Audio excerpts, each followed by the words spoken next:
ఈరోజు సుప్రీంకోర్టులో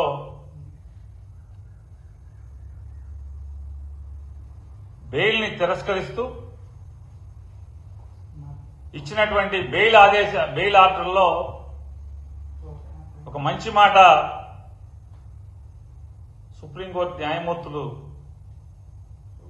చెప్పడం జరిగింది. ఈ కేసు అనేది రాజకీయ ప్రేరేపితంగా కనిపిస్తున్నప్పటికీ ఆంధ్రప్రదేశ్ ప్రభుత్వం యొక్క వాదనలు కేసు దర్యాప్తు కీలక దశలో ఉందని చెప్పని పదే పదే చెప్తున్నారు. కాబట్టి న్యాయస్థానాలు పోలీస్ ఇన్వెస్టిగేషన్ లో తలదూర్చకూడదు అనేటువంటి ఒక కారణంతో బెయిల్ ఇవ్వలేకపోతున్నాం అని చెప్పిన దాన్ని బట్టి అంటే సుదూరానున్నటువంటి సుప్రీంకోర్టు న్యాయస్థానాలకి కూడా ఇది రాజకీయ ప్రేరేపిత కక్ష సాధింపు కేసు అని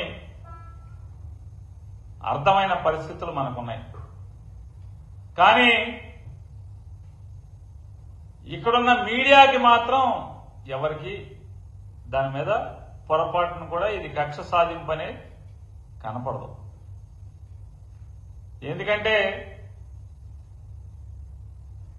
సర్వం జగన్నాథం లాగా సర్వం చంద్రబాబు మయమైపోయినటువంటి పరిస్థితులు.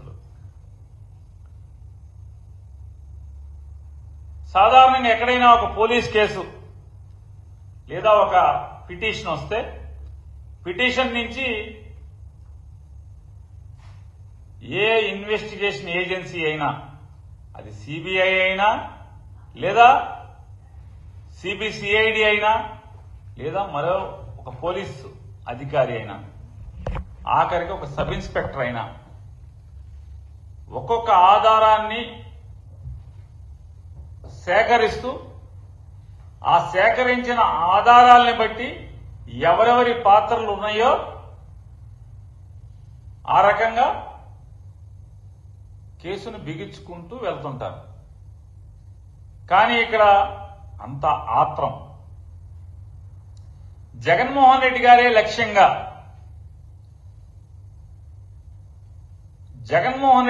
లక్ష్యంగా ఈ కేసుని మొదలుపెట్టి ఎక్కడ ఒక్క సాక్ష్యం గాని ఒక్క ఆధారం గాని అంటే ఒక్క లిఖిత పూర్వక ఆధారం గాని లేదా ప్రభుత్వంలో ఒక్క డాక్యుమెంట్ గాని ఎక్కడా కూడా ఏమీ లేకుండానే మనుషులు ఎవడొకరిని పట్టుకోవడం వాడిని బెదిరించడం అంటే ముందు ఒక లిస్ట్ రాసేసుకుంటాడు. ఇలా ఆత్రం ఎట్లాంటిదయ్యా అంటే జగన్మోహన్ రెడ్డి గారి టార్గెట్ గా ఎందుకయ్యా అంటే చంద్రబాబు నాయుడేమో 3,300 కోట్ల లక్ష్యంగా 370 కోట్ల రూపాయల ప్రజాధనాన్ని లూటీ చేసినటువంటి కేసులో ఆధారాలతో సహా దొరికిపోయి చంద్రబాబు నాయుడు గారికి ఎప్పుడూ ఆత్రమే. నాడు ఏలేరు స్కామ్ అవనండి లేదా మరేదన్నా స్కామ్ అవనండి ఏ స్కామ్లో కూడా ఇన్వెస్టిగేషన్ జరగనివ్వకుండా తనకున్నటువంటి పరపతిని తనకున్న డబ్బుని తనకున్నటువంటి న్యాయవాదులు పెద్ద న్యాయవాదుల ద్వారా విచారణ జరగకుండా స్టేలు తెచ్చుకోవడం స్టేల్ మీద బతికేస్తుంటాడు. ఎవరైనా మనందరం కూడా 3 పూట్ల ఆనందిని బతుకుతూ ఉంటాం. చంద్రబాబు నాయుడు గారి జీవితం అంతా కూడా స్టేల్ మీద రాజకీయ జీవితం అంతా స్టేల్ మీద బతికేస్తుంటాడు. అటువంటి ఆయన ఆత్రం మనం చూస్తే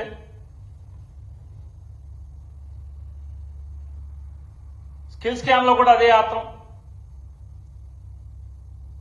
ఆ స్కిల్ స్కామ్ లో దొరికిపోయి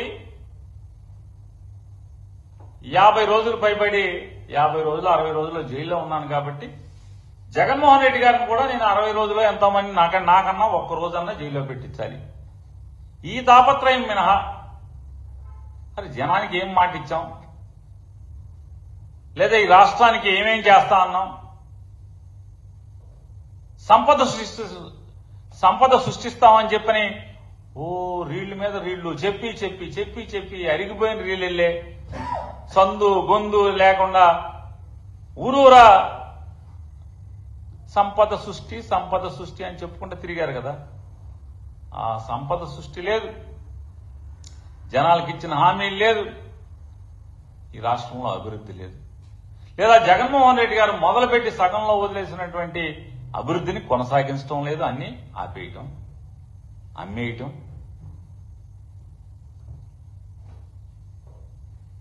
ఈ ఆతరంలోనే ఆయన ఐఏఎస్ అధికారులు అయ్యా స్కిల్ డెవలప్మెంట్ లో విద్యార్థులకు ఎంతమందికి విద్య నైపుణ్యత నేర్పించారో నేర్పించిన లెక్కలను బట్టి మాత్రమే బిల్లులు చెల్లించాలి అని చెప్పి పదే ఫైల్లో రాసినా కూడా అంటే స్కిల్ డెవలప్మెంట్ అనేది ఎంత చిన్న వ్యవస్థ.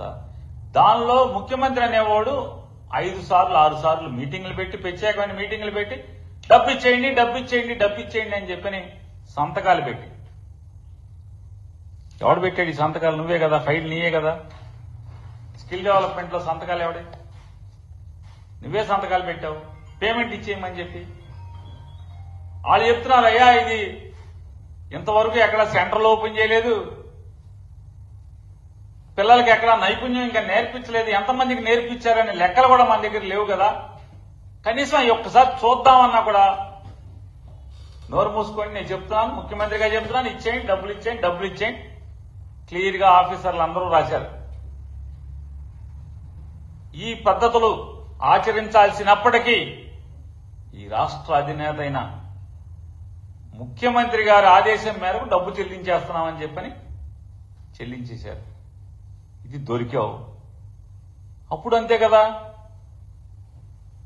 ఆత్రమారి పెళ్లి కొడుకు ఏదో చేశాడన్న సామెతగా అతను ఎవరినో బ్యాగులు ఇచ్చి పంపించావు. మొత్తం సినిమాల్లో దొరికిపోయారు మీరు కెమెరాలకి. వచ్చి రాని ఇంగ్లీష్ లో అవర్ పీపుల్ బ్రీఫ్డ్ మీ, నువ్వు ఓటేయి మనం చూసుకుంటా నేను చూసుకుంటా అని చెప్పి